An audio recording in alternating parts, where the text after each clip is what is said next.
welcome back to my channel. It's your girl Trinity Sierra here.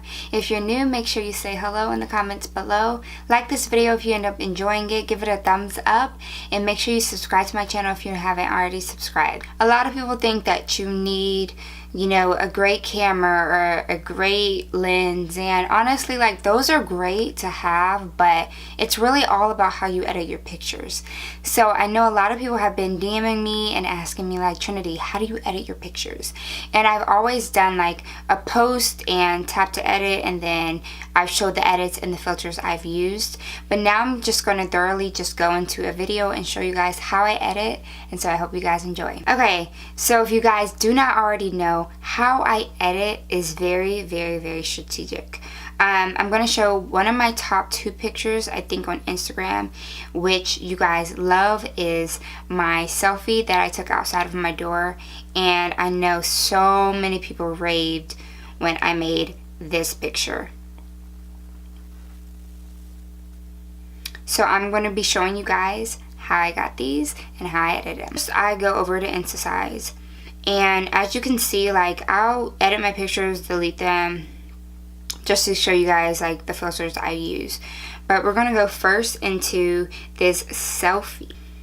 Okay, so I'm gonna go first and click my selfie picture. And here I like to figure out which size I want to use. So I can use the square, the story, Instagram full, or the equal border, but I really don't mess with those. Like, I just like to keep it original and then figure out in Instagram like what I like to use. So I'm gonna go over here and click next. Then I'm going to find the filter. They have 1,000,001 different shades, like different filters that you could use for any type of quality. But what I usually love is finding the one that I know is gonna stand out. And so as I scroll through, like, I see a lot that, I mean, like I said, will make this picture look fire. But there's like a few styles that I really love that I stick to.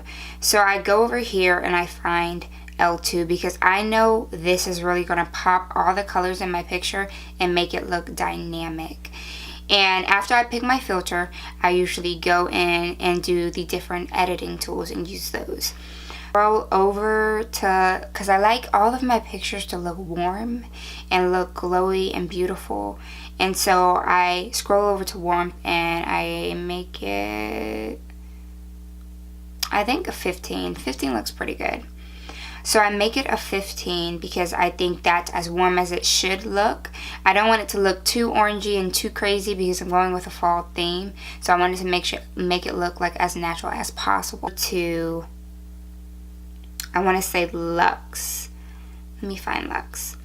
And in Lux is going to change the dynamic of my picture.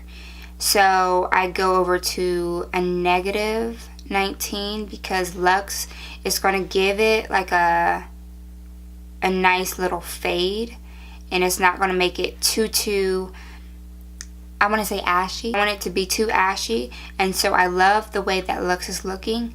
I go, I want to say, over to tint. So in tint will either make your pictures kind of like lose its life or kind of give it life. I want to make sure that my tint kind of has like a little kind of green, a little green effect. And so I'm going to make it 11. I think 11 looks kind of flawless. It looks kind of, I don't know, it just brings my pictures kind of where I want them to be. I'll leave it at that. I don't really mess around with too much with this picture because it is a selfie and I want it to look kind of like, ooh, ah. So I'm going to go into Instasize, and this is like my favorite photo of all time because of the way I edited it. So as you can see, it's raw. It's nothing special about it. It's nothing to it. And when you're scrolling by, you're going to be like, dang, who is that? That is the look I'm going for. That is the, like, kind of the awareness that I'm going for. And so I kind of want to make all my pictures kind of pop out and tell a story.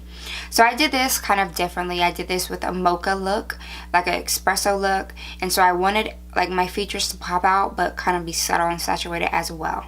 So I'm going to show you guys how I did this to the T.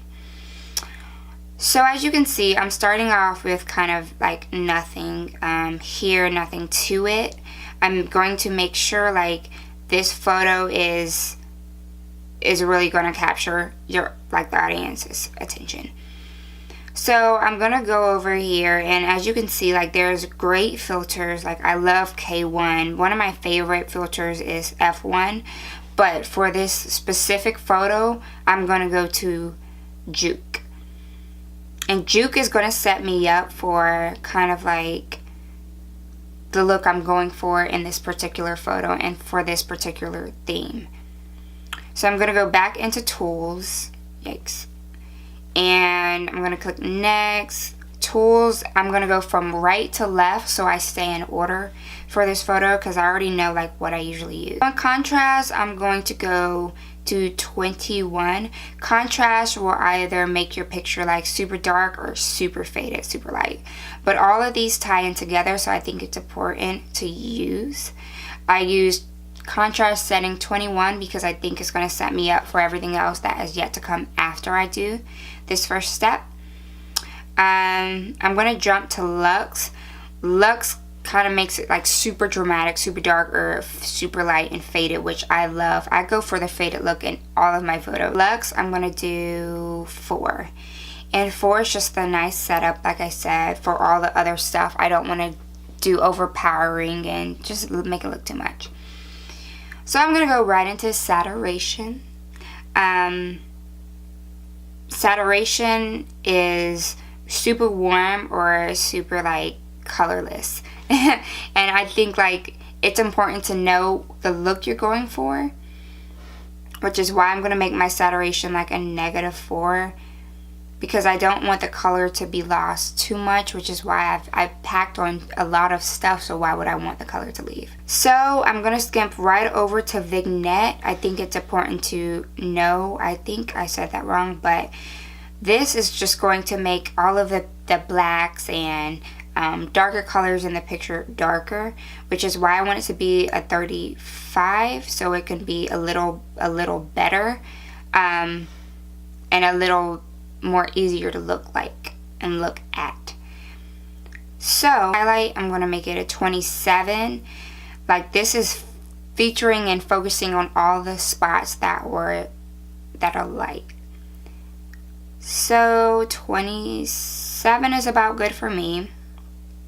And then I'm going to add shadows, which is kind of like a vignette, but it's a different feature, if that makes a little sense. And I'm going to make this just a 12, so it kind of adds like that dark, glowy feeling to the photo. I'm just going to jump right on down to tint, and I don't want to make it too like yellowy or too pink. I want it to be just right, which is why I do a -14. -14, -15. I don't think it's a huge difference, but I'm going to go with 14 because I said that first. And honestly, that is all I do. So that is a very simple way to edit, and everything can be through this app. You don't have to worry about doing too much. You save that to your camera roll, and that's it. That is what I do every time. That is how I do all of my photos, and I love this app. Like I said, you don't have to do too much editing.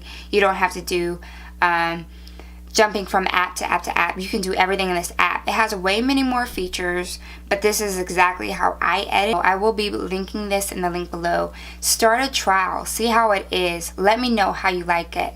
I think it's worth trying, and if you guys want to and end up loving it, I think it's like $4.99 a month.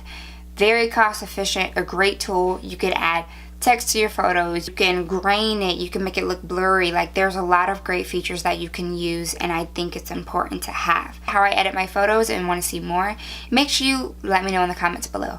Like this video, give it a thumbs up if you have enjoyed it. Make sure you subscribe to my channel if you enjoyed this video. Thanks so much, guys. I will see you guys in the next video.